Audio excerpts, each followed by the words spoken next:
On this episode of South Hawk Computing, can we put laptop memory inside of a desktop? And that's coming up next.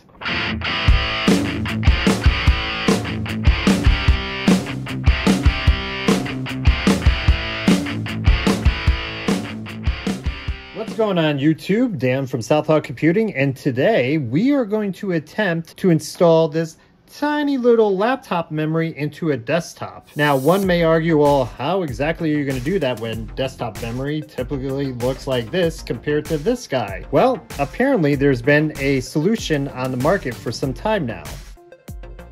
We're going to accomplish this little miracle by this guy right here, a SODIMM to DIMM converter. And the way it works is you take the laptop memory, which is this one over here, plug it into the top, and plug the whole unit into the motherboard in itself. Now, this is not exactly new technology. It's been out for quite a few years. My issue is I've never seen it done with DDR4 memory, and quite honestly, the videos out there don't actually go into detail as far as longevity is concerned. So I'm dying to know if this is going to work, but I'm putting all my chips in. I'm going to use this for my actual server host machine and see if it can last the test of time. My server host runs about 4 to 8 virtual machines at a time. I actually have an abundance of 16 gig SODIMM memory that I want to try. So essentially I'll be bumping up the server host to about 64 gigs of memory. Right now, I basically only have 32, and that could get quite challenging when you need more memory to spin up more virtual machines. Right off the bat, this adapter says it only supports the speed of 2100 and I believe 33 megahertz. If I'm incorrect, future Dan will post the correct spec.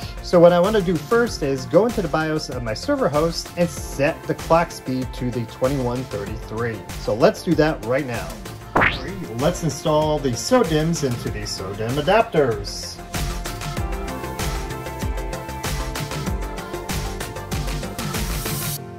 Alrighty, we have everything properly installed.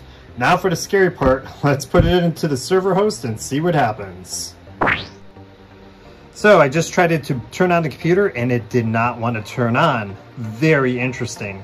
These guys here did not like when I set that frequency clock to 2133. So at this point, I got nothing to lose. I'm going to try putting in one of the SODIMMs in down there, and I want to see if it actually turns on and then setting the memory that way. I knew there was going to be an issue, obviously, so it's good to test this stuff out now. So I've already removed one of them. Let me take out the other three and get the SODIMMs in.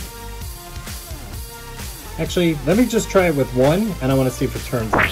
So it actually won't boot with this guy either. So what I'm going to do right now is actually reset the BIOS by pulling the CMOS battery. This is going to take a minute or two, and I'll be back to see if auto settings will work with this. So resetting the CMOS got the machine to boot. It actually booted with this guy. I say screw it. Let's do the auto config on the memory via the BIOS and just see what happens. Oh no. So the CPU fan here doesn't allow me to get into that last slot. So I'm going to have to put it on the opposite side and go from there. Okay, the CPU fan has been moved. Let's try this again, shall we? Okay, everything's installed, so let's see if this sucker turns on.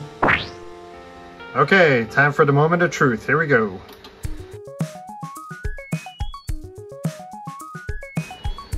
Okay, we had the BIOS beep.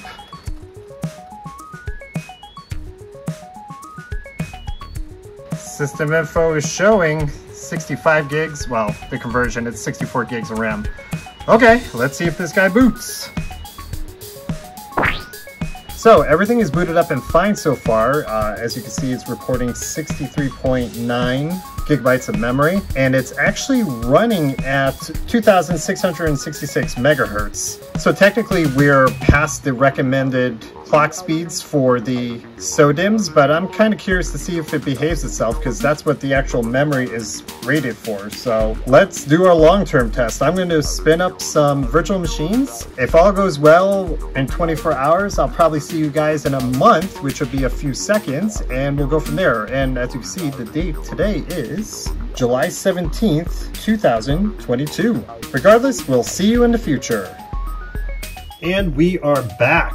So it has not been a month, it's actually been 6. It is December 23rd, and these 4 guys have been in service the entire time. Now, mind you, these have only been in service in my server host for I want to say about 2 months. Actually, here is a screenshot of how long we actually have these guys running on an uptime without rebooting. Good old Microsoft Windows, of course. You know, you have to install the updates and reboot, so 36 days, not too shabby. But yeah, I mean, as far as installing these on a server host, I don't think laptop memory or SODIMMs were actually designed for 24/7 operations. So if money's kind of tight and you have this memory readily available, it's pretty much a no-brainer for machines that have casual use, in other words. I don't know if I necessarily would install these on a quote-unquote gaming machine, but truth be told, I have a couple spare ones here that friends use, and that's where these guys are installed on. So for the most part, I'm happy with the performance.